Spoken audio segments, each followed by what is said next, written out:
अस्सलाम वालेकुम। कोई शक नहीं है कि जनाब बड़ी ईद आने में अभी 4 से 4.5 माह, तकरीबन 2.5 महीने और 2 महीने, 4.5 से 5 माह जनाब अभी बाकी हैं। लेकिन मवेशी मंडियां लगना शुरू हो गई हैं।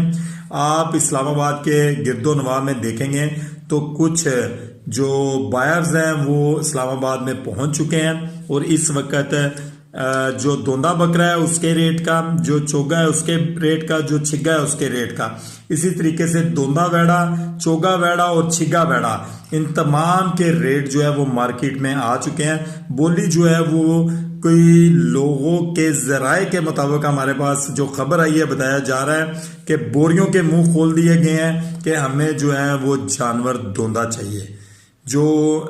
हमारे पास कुर्बान भी हो, हमारे लिए कुर्बानी भी दे और लोगों को बुरा भला भी कहे। अब देखते हैं किन किन लोगों की किस्मत में गालियां लिखी हैं जो इमरान खान साहब को छोड़कर